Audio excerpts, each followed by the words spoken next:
मैं बहुत बहुत धन्यवाद करता हूं नीरज कुमार बबलू जी का। पर मैंने इस बात को हमेशा कहा है कि मेरी अभी प्राथमिकता सिर्फ मेरी आशीर्वाद यात्रा है और उसके माध्यम से अपने संगठन को मजबूत करना, और मेरा ध्यान कहीं पे नहीं है। सियासत रोमांच से भरा होता है, ठीक क्रिकेट की तरह, जहां ये नहीं पता होता कि गेंद अगली बार बाउंड्री लाइन के बाहर 4 या 6 रनों के लिए जाएगा या फिर बल्लेबाज क्लीन बॉल्ड होगा। ठीक सियासत में भी कुछ पता नहीं होता कि कब कौन किसके साथ हो जाए और खिलाफ हो जाए। चिराग पासवान ने सियासत की ऐसी बिसात बिछाई कि राजनीति के धुरंधर माने जाने नीतीश कुमार भी बैकफुट पर हैं, पशुपति कुमार पारस भी असमंजस में हैं।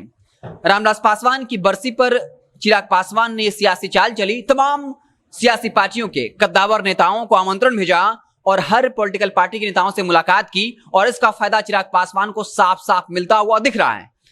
आपको पता होगा, बीजेपी कोटे से मंत्री नीरज कुमार बबलू ने साफ तौर पर कह दिया कि चिराग पासवान एनडीए का हिस्सा है।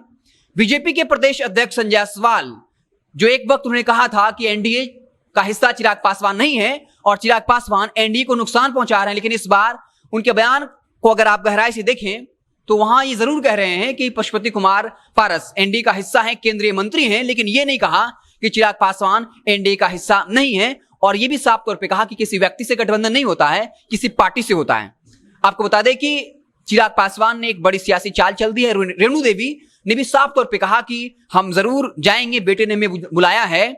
मतभेद होना चाहिए राजनीति में, मनभेद नहीं होना चाहिए। हालांकि वो कह रहे थे कि इसमें राजनीति नहीं है, लेकिन साफ तौर पे जो उनकी भावभंगिमा थी वो बताता है कि बीजेपी का प्यार जो है चिराग पासवान को लेकर उमड़ रहा है। पत्रकारों ने चिराग पासवान से इसको लेकर सवाल भी पूछ दिया और चिराग पासवान ने इसको लेकर चुप्पी भी तोड़ी है। क्या कुछ कह रहे हैं चिराग पासवान, आप खुद सुन लीजिए। नीरज कुमार बबलू ने बिहार के मंत्री कह रहे हैं कि चिराग पासवान एनडीए का ही हिस्सा है, इसमें कहां से सकते हैं? भाई, मैंने हमेशा इस बात को कहा है कि मेरी ये प्राथमिकता ही नहीं है।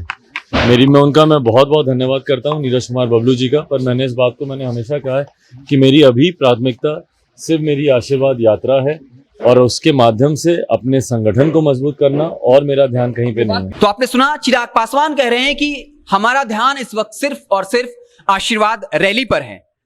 हम पहले भी लगातार बताते रहे हैं कि चिराग पासवान अपने पत्ते नहीं खोलना चाहते हैं, 2025 तक वेट करना चाहते हैं और तेजस्वी यादव से भी काफी अच्छे रिश्ते हैं, बार बार इसकी दुहाई देते हैं।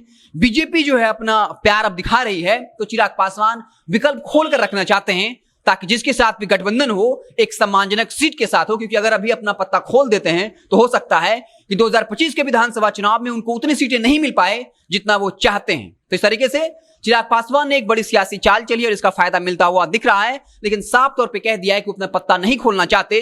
आपको बता दें कि बीजेपी के सबसे बड़े नेता इस वक्त देश के प्रधानमंत्री मोदी ने भी चिराग पासवान से फोन पर बात की थी और बताया था कि कैसे रामविलास पासवान देश के बड़े नेता हैं, समाजवाद के प्रखर नेता रहे और कैसे नरेंद्र मोदी और रामविलास पासवान के रिश्ते काफी घनिष्ठ थे और इसके अलावा कई पन्नों में जो है अपनी संवेदनाएं प्रकट की। उसके बाद आपने देखा होगा कि बीजेपी के तमाम दिग्गज नेता, बीजेपी कोटि के हर मंत्री उनके बरसी पर पहुंचे थे। इसके अलावा सुशील मोदी और नित्यानंद राय जो बीजेपी के कद्दावर नेता हैं, पटना से बाहर थे, लेकिन बरसी में शामिल होने के लिए बाकायदा दोनों नेता पटना आए थे। तो यह साफ हो चुका है, जग जाहिर हो चुका है कि चिराग पासवान अब बिहार की सियासत के लिए कितने महत्वपूर्ण हो चुके हैं और समीकरण आप जानते हैं। फिर भी बता दें कि महागठबंधन मात्र 12,000 मतों से सरकार बनाने से चूक गई, जबकि 2020 के विधानसभा चुनाव का डेटा उठा लीजिए, चिराग पासवान की पार्टी को कुल 26 लाख मत मिले। अब आप समझ सकते हैं कि ये आरजेडी के लिए कितना बड़ा फायदा साबित हो सकते हैं। साथ ही बीजेपी के साथ अगर चले जाएं तो बीजेपी का फायदा हो सकता है। और नीतीश कुमार बीजेपी के विश्वसनीय नहीं रहे, क्योंकि लगातार अलग अलग मुद्दों पे, चाहे वो जाति जनगणना का मसला हो, अलग अलग मसलों पर लगातार जनसंख्या नियंत्रण कानून का मसला हो, लगातार जेडीयू बीजेपी पर हमलावर रही है। इसलिए बीजेपी ये जानती है कि चिराग पासवान विश्वसनीय साथी रहे, लगातार खुद को प्रधानमंत्री मोदी का हनुमान बताते रहे हैं, लेकिन फिर भी चिराग पासवान अपने पत्ते नहीं खोल रहे हैं। हालांकि इसको लेकर चिराग पासवान ने चुप्पी तोड़ी है और साफ तौर पे कहा है कि इस वक्त उनका ध्यान सिर्फ और सिर्फ आशीर्वाद रैली पर है। और यह मानना पड़ेगा कि यह आशीर्वाद रैली की ही वजह है कि चिराग पासवान अचानक बिहार की सियासत में इतने महत्वपूर्ण हो गए, क्योंकि जहां भी वो जा रहे हैं लगातार लोगों का हुजूम उमड़ पड़ा है और ये साफ तौर पे दिख रहा है कि जो पासवान जाति का वोट बैंक है वो चिराग पासवान के साथ अब भी है, पशुपति कुमार पारस के पास नहीं। इसलिए बीजेपी भी इस बात को समझ चुकी है और ये 5% का जो वोट बैंक है ये बिहार की सियासत में एक बहुत अहम रोल निभाने वाला है। वही अहम रोल जो कभी रामविलास पासवान ने निभाई थी, जब उन्हें 5% के आसपास ही मत प्राप्त हुआ था और उन्होंने नीतीश कुमार को पहली बार मुख्यमंत्री नहीं बनने दिया था। तो बिहार का मुख्यमंत्री कौन होगा, शायद आने वाले वक्त में इसकी चाबी चिराग पासवान के हाथों में होगी। खैर, आप देखते रहे जनता जंक्शन में, आपको बिहार की तमाम छोटी बड़ी खबरों से लगातार अपडेट करते रहेंगे।